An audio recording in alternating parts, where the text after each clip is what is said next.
Normal life थी। Then फिर मैंने शादी की, मेरी फर्स्ट मैरिज, जो मेरे हस्बैंड क्रिश्चियन थे। उनके बारे में मैं इसलिए ज़्यादा नहीं बोलना चाहूँगी क्योंकि मैं उनसे डिवोर्स ले चुकी हूँ और दूसरी शादी कर चुकी हूँ, तो किसी की ठीक। उसको छेड़ना सही ठीक। बात नहीं है।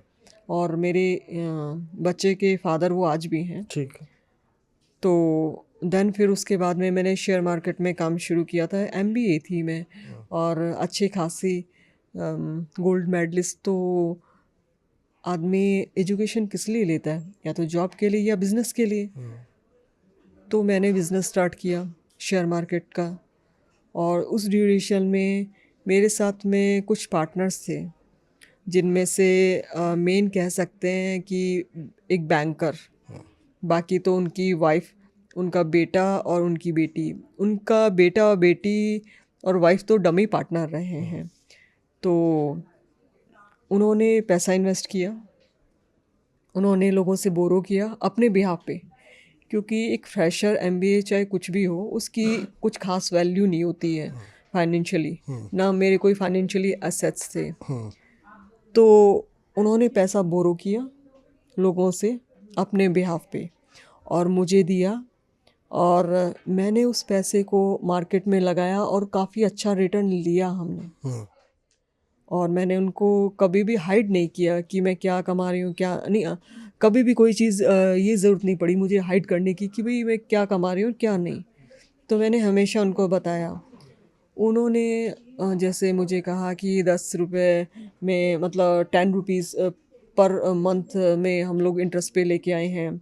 और ठीक है, मैंने कहा कोई इशू नहीं है, हम उसमें पे कर देंगे।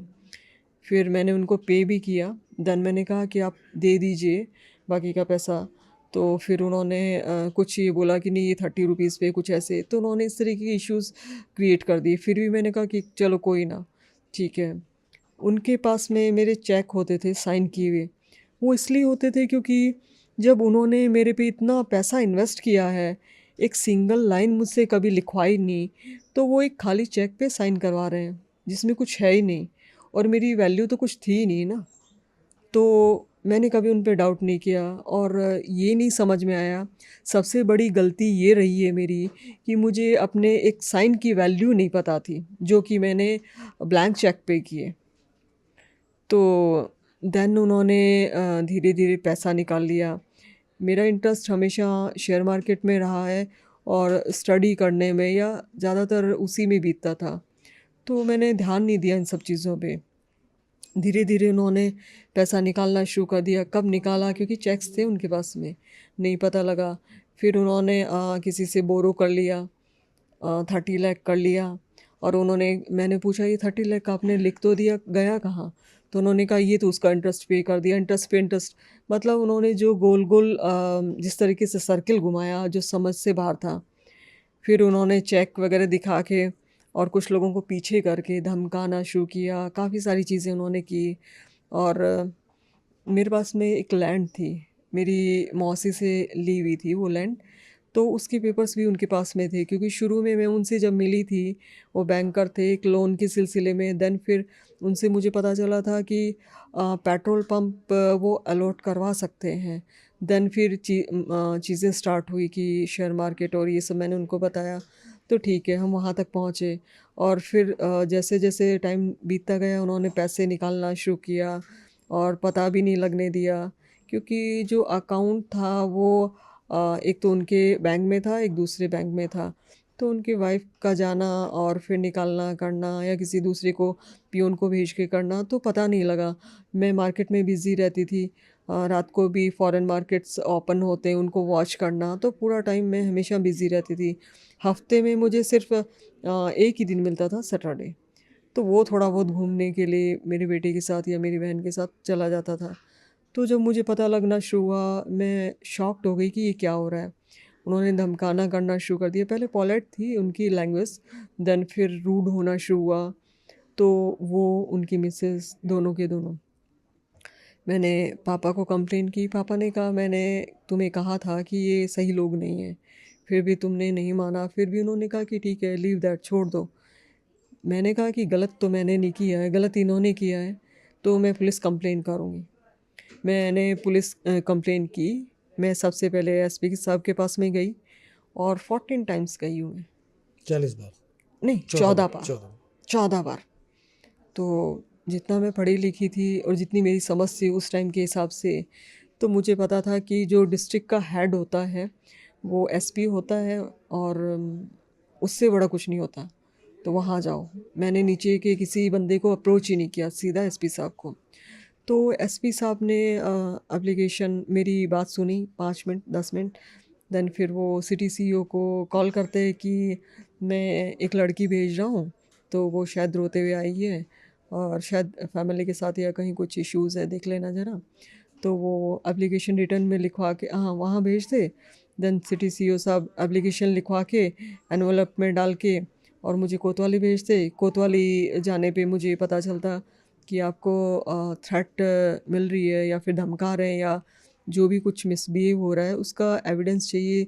तो किसी एक की विटनेस चाहिए। विटनेस कहाँ चाहिए?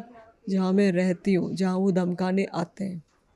ओके, आप बिल्डिंग में रहते हो, बिल्डिंग में कौन किसकी विटनेस देता है? देता है कोई? कोई नहीं देता। उस टाइम मुझे इतना पता नहीं था कि मैं ये कह सकती थी कि आप उनकी मोबाइल लोकेशन निकाल सकते हैं। एटलीस्ट अगर मैंने कंप्लेन की है तो उनको पाबंद कर सकते हैं। लेकिन उस टाइम मुझे ये चीज़ें पता नहीं थी, लेकिन पुलिस वालों को तो पता थी ना, वो उनका जॉब था। लेकिन फिर भी उन्होंने मुझे घुमाया कि ये लेके आओ, वो लेके आओ। कहाँ से लाऊं? मैंने कोशिश की, नहीं हुआ। वो इसलिए नहीं हुआ क्योंकि जो बैंकर था वो मेरे से कहीं ज़्यादा पावरफुल था। उसकी अप्रोच थी, पॉलिटिकल अप्रोच वगैरह थी। उसके बाद क्या हुआ जब पुलिस से इंसाफ नहीं मिला तो? फिर आनंदपाल? नहीं, मैं मेरी प्रॉपर्टी बेचने के सिलसिले में बलबीर बानोड़ा से मिली थी, तो उसके साथ में सेटलमेंट नहीं हुआ। देन फिर आनंदपाल सिंह से प्रॉपर्टी रिलेटेड ही मैं मिली थी और उन्होंने कभी मुझसे इलीगल एक्टिविटी ना तो कभी कही ना कभी कुछ करवाई। वहाँ पे एक और प्रिजनर थे, शिवदत्त ठाकुर। तो उन्होंने मुझे कहा कि आप मेरी प्लीज़ हेल्प कर दो। मैंने कहा कैसी हेल्प? मैं मुझे तो खुद को हेल्प चाहिए, मैं आपकी क्या हेल्प करूँगी? तो उन्होंने कहा कि कुछ नहीं, आप पढ़े लिखे हो तो एडवोकेट से बात वगैरह करके मेरी बेल करवा दो। उनकी भी सिचुएशन स्थिति कह सकते हो कि बड़ी ख़राब थी। बड़ी ख़राब इसलिए थी क्योंकि उनके पीछे एक एमएलए पड़ी थी भरतपुर की, सॉरी धौलपुर की। तो वो भी प्रॉपर्टी के लिए उनको मरवाना, उनकी फैमिली में ये सब चीज़ें चल रही थी, अंदर करवाना, मतलब लगा हुआ था। तो उन्होंने कहा कि भाई ऐसे ऐसे मैं इस वजह से यहाँ पे आ गया। मैंने उनको पूछा था कि जब आप इतना ये फील कर रहे हो कि बाहर जाना है तो आपने ऐसा किया ही क्यों? तो उन्होंने कहा कि मेरे हालात और मेरी मजबूरी थी। तो जब बताया उन्होंने तो मुझे लगा चलो मेरी कोई हेल्प नहीं कर रहा है, अगर मैं कर सकती हूँ मैं इसकी हेल्प कर दूँ, गलत तो कुछ बोल नहीं रहा है। तो उसने कहा मेरी सिस्टर नहीं है तो आप मेरी हेल्प कर दो। मैंने कहा चलो इसकी हेल्प कर दें, क्या पता मुझे सुकून मिले।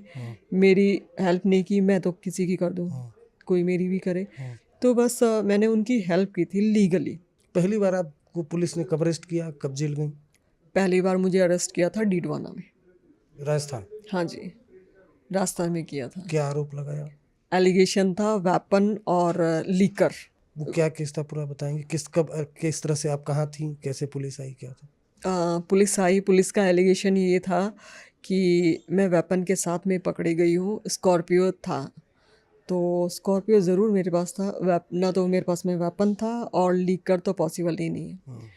लीकर इसलिए मुझे बाद में बहुत बाद में पता चला, लीकर उन्होंने इसलिए रखा था क्योंकि लॉ में ये है कि जो ड्रग्स है या फिर जो भी लीकर ये सब है, अगर आपकी गाड़ी में या किसी की गाड़ी में मिलता है तो उस गाड़ी को आप सीज़ कर सकते हो। गाड़ी सीज़ करनी है तो आपको लीकर ड्रग्स या कुछ ना कुछ रखना पड़ेगा। आदमी अगर उसमें वांटेड है, बैठा है, तो वो गाड़ी सीज़ नहीं होगी उस टाइम में। तो वो सीज़ करने के चक्कर में उन्होंने ऐसा किया था और उन्होंने वेपन शो किया था। और देन फिर उसके बाद में मुझे डीडवाना जेल